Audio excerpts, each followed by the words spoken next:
रविशंकर दत्ता, देखिए election commission और पार्टियों ने भी अपने अपने तरीके से अपने कार्यकर्ताओं को कहा है कि जरा होश रखिएगा, जोश में आप होश मत खोइएगा क्योंकि कोरोना की महामारी है।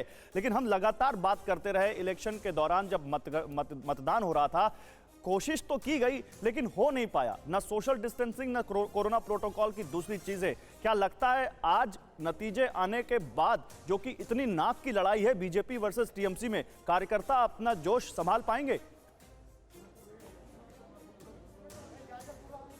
देखिए, आप अगर पश्चिम बंगाल की बात करें तो दोनों पार्टी यहाँ पे तृणमूल कांग्रेस और बीजेपी जो दो मेन जो पार्टी में लड़ाई है, उन्होंने अपना कार्यकर्ता को कह के रखा है कि कहीं पे भी आपको विजय मिছিল नहीं करना है, कहीं पे भी आपको मतलब ऐसा कुछ नहीं करना है जिसमें सोशल डिस्टेंसिंग का ये जो मसला है ये सामने आए, या तो इलेक्शन कमीशन कोई इसके लिए कोई पार्टी के खिलाफ कोई व्यवस्था ले।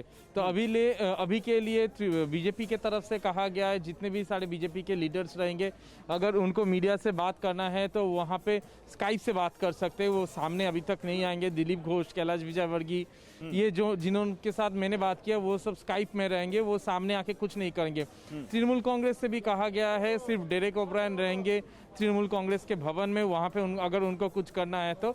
इसके बगैर ममता बनर्जी के घर के सामने जो लोग रहेंगे उनका वहाँ पे सब सारे नेता स्काइप में रहेंगे। ममता बनर्जी खुद आज अपने घर पे रहेंगी, वो भी आज सामने नहीं आ रहा है। तो कोरोना के इस समय में जिस हालात से देश गुजर रहा है वहाँ पे कुछ सुधार देखने को मिल रहा है। पार्टी के ये जो मानसिकता है उस पे, लेकिन अभी अपने कार्यकर्ताओं को, अपने नेताओं को उम्मीद करते हैं वो उसका पालन करें और जो इलेक्शन कमीशन की जो गाइडलाइंस हैं वो भी जमीन पर उसका असर दिखे। लेकिन राहुल जी, एक बात बताइए, देखिए ये तो कोरोना की गाइडलाइंस का पालन होना चाहिए और हम देखेंगे कि कितना पालन होगा, लेकिन क्योंकि फिर से पश्चिम बंगाल का चुनाव जो है वो बीजेपी वर्सेस टीएमसी हमको दिखा है। अगर एक आध चरणों को छोड़ दे जो आखिरी के चरण रहे, जहां जिन सीटों पर कांग्रेस का या उनके गठबंधन के सहयोगियों का प्रभाव रहा है, क्या ये माने कि बीजेपी के पास ज्यादा खोने को कुछ नहीं है?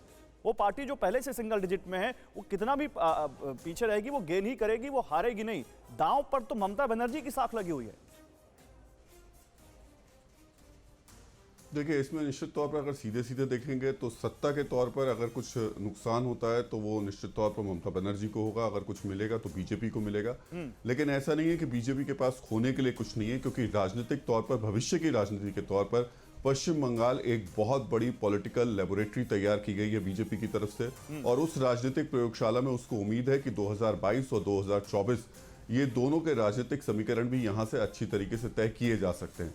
तो अगर यहाँ नुकसान होता है तो उसका असर आपको 2024 पर देखने को जरूर मिलेगा। ऐसा नहीं कि बीजेपी पर फर्क कोई नहीं पड़ने वाला, लेकिन हाँ, फौरी तौर पर अगर देखेंगे आप तो निश्चित तौर पर इस पर नुकसान ममता बनर्जी को दिखता है, अगर उन्हें नुकसान हुआ। ठीक है, मैं राहुल जी आता हूँ आपके पास। फिक्र आपकी, सोमवार से शुक्रवार रात 9 बजे सिर्फ TV9 भारतवर्ष पर।